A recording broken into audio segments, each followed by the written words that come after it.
Hello, everybody, and welcome back to TarHeelIllustrated.com, or, of course, if you are watching on our growing YouTube channel, that is Tar Heel Illustrated. I'm THI staff writer Jacob Turner, and joining me from the Smith Center in Chapel Hill, our very own publisher, Andrew Jones. And AJ just saw the Tar Heels pick up a 70-50 win over Appalachian State. Before we dive into that game a little bit more, I want to go ahead and blast our sponsor on this podcast, if I can get that out, Rogue Apothecary.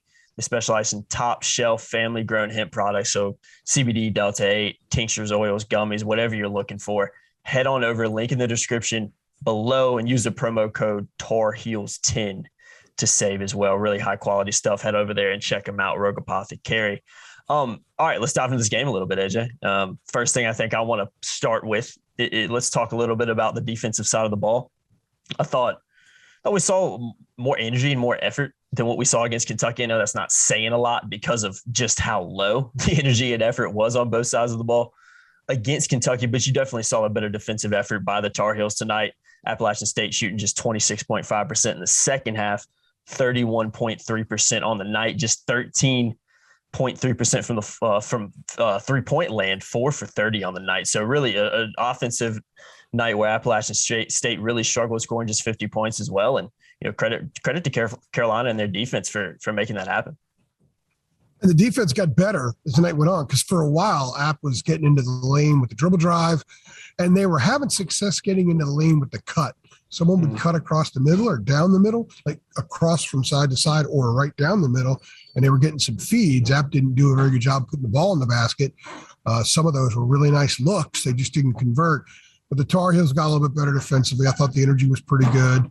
And Hubert and some of the players RJ particularly, talked about how they made some adjustments tonight. They ice a lot, and they didn't ice as much tonight. Hubert said that they iced only the 5, and then they iced a little bit in the second half, the 4 and the 5. What icing means, you want to push the ball to the side and try to make some of that stuff a little bit more difficult, because certainly, Kentucky had all kinds of stuff from the top. I mean, those dribble drives from the top were there all day long Saturday. They didn't do a good job forcing the ball on the side at all there. But they did today. App missed a lot of shots. And I say some of them were open, but I think App was a little bit out of sorts. And the fact that Carolina was switching more, Hubert said that the App State guards screen a lot more than other teams. And I kind of noticed some screen. I didn't notice it to that extent. But they do, and they hadn't seen a lot of that, so they made a couple of tweaks, and he really liked what he saw. He liked the result of it, and he said that we might see more of that moving forward. So one of the things a lot of people who cover this team have been talking about, okay, when are they going to make some defensive changes? Because in October, he would said, yeah, I love what Coach Smith did. I love switching up defenses, even switching defenses on the same position. I don't mind doing the 1-3-1. I don't mind doing the 1-2-2. I don't mind trapping. I don't mind doing full court press. Well, we saw some of that tonight. They did extend their defense after made baskets a little bit more, forced App to take a little bit more time to get the ball up the court. I think they were better positioned in the second half to defend a lot of the stuff. There weren't as many drives. Middle of the lane wasn't as open in the second half. App was taking a lot of threes. So I think App does shoot quite a few threes anyway. Yeah. But every team's going to take a drive to the lane if it's there, which is why Roy used to always cut that off. Say, okay, people get frustrated because teams are shooting threes. Why are you giving up those threes? Well, better to give up a 3 than something right at the rim. So they took that away for the most part in the second half. I thought that they did some good things. The value in this is, and people sometimes say, well, it's just App State. The value is the kids could see on film, and Hubert and the staff could see on film. You make a few tweaks and it paid off, because they were better defensively as the game went on when they made some of those adjustments and when they kind of got used to playing a little bit differently defensively. And the numbers speak for themselves. Allowing 50 points, and they got to 50 because they hit a 3 right at the end. Yeah. It was actually 47, which would have been pretty wild, because not many times Carolina basketball is allowed under 50. That's a good point. In the shot clock era, because they play so fast. There's so many possessions. So I think this is a positive. The energy on defense is a positive. They had to do something cutting the cord to what happened Saturday, and that's a hard thing to do. I thought they were a little bit tight early on. And that's kind of human nature, because the last few days, man, that's tough. Carolina fans, I had a few Carolina fans tell me they couldn't sleep Saturday night. I've had some time and they couldn't sleep Sunday, and they weren't sure how much they were looking forward to watching this game. So they were afraid of what they would see. Well, imagine being on the team. Imagine being one of those kids and having put on that performance. Well, they spent the last few days grinding. They spent the last few days discussing energy, the importance of energy, the importance of want. And you're not going to see want and energy reflected more than on defense and on the glass. And they were pretty dominant on the glass for the most part. Once the game got to around 20, it was kind of even after that. But there was a period in which they almost doubled up App on the glass well into the second half, and they were dominating on the offensive glass. They were getting second chance opportunities. They scored some baskets after it. Caleb had a 3 after it. One of Armando's dunks on a feed from Manic came after an offensive rebound. So we saw them clean up a little bit of what was wrong Saturday. It was just App, so we don't want to read too much into it. But I think that seeing how they went after it defensively, Jacob, you had to kind of hit the reset. This wasn't a bad way to hit the reset. There's a lot more to go, and it's ACC from here on out. But they needed to win 70-50 more than they needed to win 100-80. It's a good point. Yeah, they needed a positive defensive outing again. And like I said, I think you saw it tonight, despite I do agree that App State looked out of sorts at times, and you'll give credit to Carolina from that. But I think that App State team's maybe a little bit better than what they showed tonight as well. Before we switch to the offensive side of the ball, I'm going to run through some stats real quick. Armando Bacot led the way, 16 points, 10 rebounds, 8th double-double of the season for him. Also had 4 assists as well. RJ Davis, 15 points. Caleb Love, 11 points, 5 assists. Brady Manick with a double-double as well, 11 points, 11 rebounds. Carolina out-rebounded Appalachian State, 47-33 and 38-28 points advantage in the paint. So positive night for Carolina on the stat sheet as well, and another big night from Armando Bacot. But let's talk about the offense in particular. I thought you saw 2 staples of a typical Carolina offense of old that we've seen that kind of returned tonight. 14 offensive boards on 33 missed field goals, 17 assists on 29 made baskets. I know 70 points isn't a ton. I know we've seen this North Carolina team put up a lot more points than that. I know we're capable of putting a lot more points than just 70, but seeing those 2 things return in particular, you had Kerwin Walton hitting a couple shots in the second half. Carolina shooting 46.8% for the night, 55.2% in the second half, 44% from 3 as well. So, a positive night offensively for Carolina, but like I said, I think it can get a lot better, and we've seen it be a lot better than it was tonight. Their efficiency was pretty good. And like you said, those are 2 staples. When you ask basketball people around the country, when you think of North Carolina outside of the iconic uniforms and, Michael Jordan, that kind of stuff, or the big arena and the banner, the laundry it's dangling from this place, which is always impressive to see. Wow. It's offensive rebounding, and it's connecting made field goals from a pass. Often in the break, or tonight, a lot of the high-low stuff, a lot of big to big. Manick had 3 assists, all to Armando. Yep. And by the way, Kerwin's 2 baskets, those 2 threes were assists from Armando. Yeah. I like how Armando has really, he plays when double teamed so much better than he used to. He's constantly looking to find people. He'll throw the quote unquote skip pass to find somebody. He'll dump it right back out to a guard, and he reposts well. But I like the way that his court vision was there tonight. He didn't force a lot of shots. He didn't try to beat double teams. He understands that it's 5-on-5, right? So if there's 2 guys on you, that means somebody's open. And he didn't play that way a whole lot his freshman year, and there were times he didn't last year, but he does all the time now. And you're going to get open looks when you kick it back out and you swing, and they got a lot of open looks off stuff like that. 14 points off 14 offensive rebounds. You want to at least be at a point per offensive rebound. They had a little flurry in the first half. They had like 4 in one possession. They didn't score. So outside of that flurry, they had 14 points off 10 offensive rebounds, which is really good. And they didn't miss a ton of shots tonight, 14 out of 33. So that's around 42.6%, I think it was. I did the math right before on my cell phone. So impressive. I'm trying to remember if that's what it said. That's actually outstanding for this team, because they were at about 30%, a little above 30% coming into this game. They had just 6 offensive rebounds against Kentucky. So that returned, and that needs to be who they are moving forward.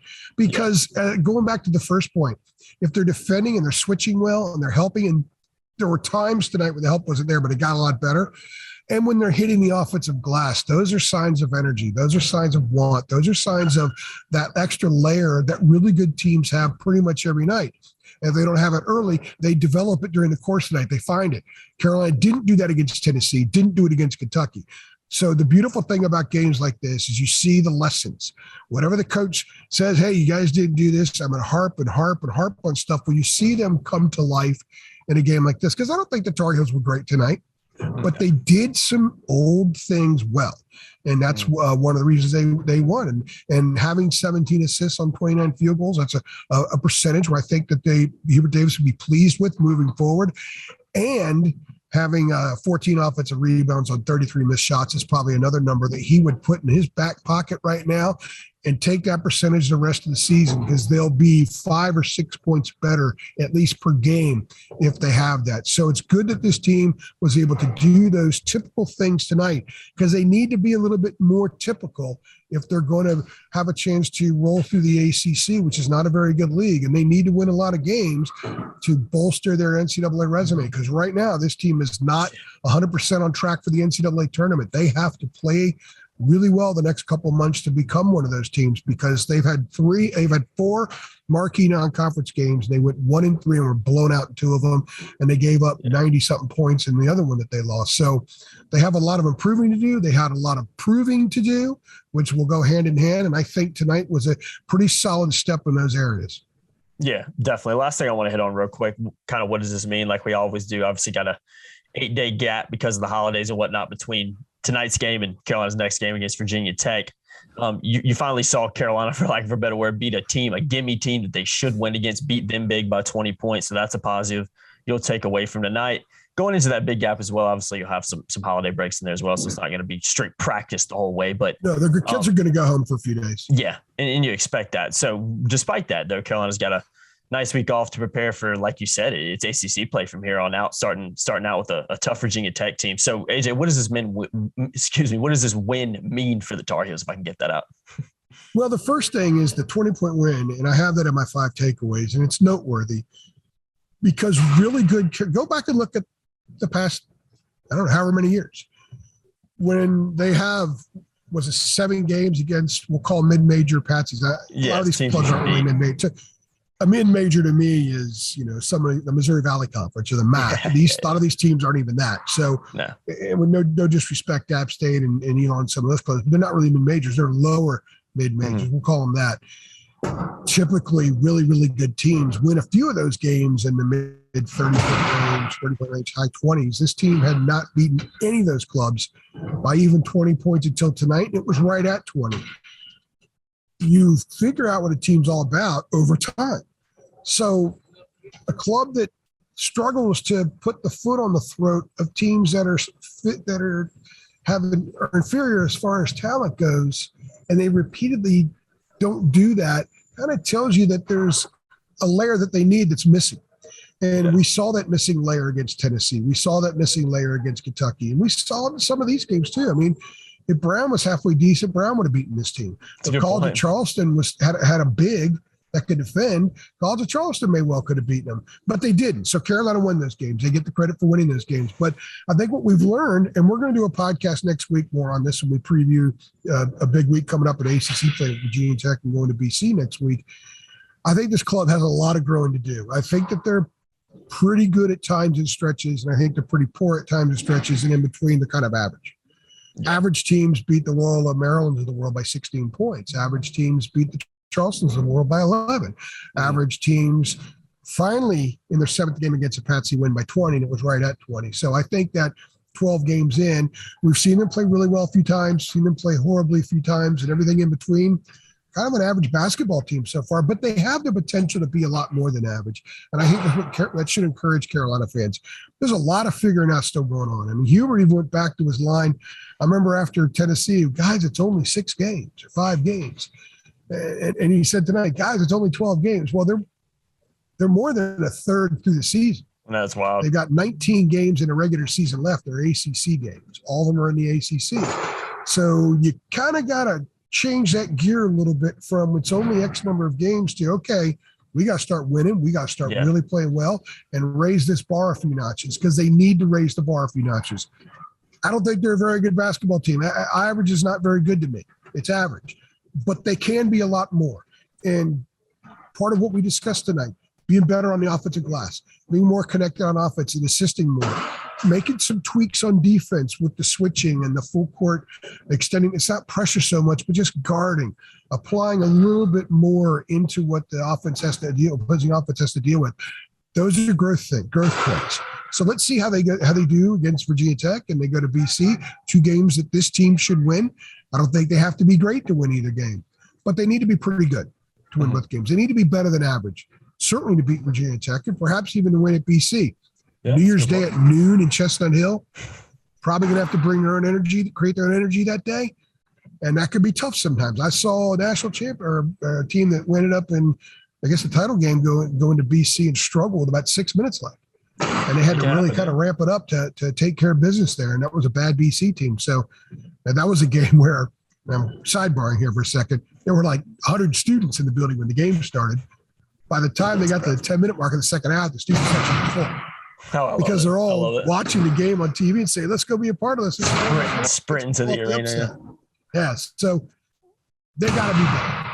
Tonight was a good step forward. It's a decent disconnect game, but you don't want to fully disconnect. You don't get what Saturday felt like and what it looked like. That was bad. This club has a long way to go to not be that team. And they'll begin that process next week when the ACC play steps up. Most definitely. Good stuff, AJ. I hear the workers slamming bleachers behind you, so I think that's they're ready probably for me signal. To stop doing this. Yeah, that's probably the signal to get the heck off the court. So we'll let you run. It's Carolina, like when Roy used to fold the stat sheet and put it in his pocket. That meant the press conference was ready to end. That's exactly. I need Hubert to come up with something like that, but we'll have to work on that. But Carolina getting the win 70-50 over Appalachian State. I've been Jacob Turner. He's been Andrew Jones. Make sure you check out TarHeelIllustrated.com. Great time to sign up. Hey, even maybe a gift idea for some people out there as well. Idea. Take care of it now. Yeah. It's only $8.33 a month, so just do it. It's like a beer. It's like a beer and a half a month for one of us. You know what I mean? That's like number 2 at any drive-through. Yeah, that's like 2 cheap beers somewhere, guys. Look after us. So check us out. Link to that in the description below as well. Make sure you like, share, subscribe, hit that notification bell as well. See you all in the next one. Thanks.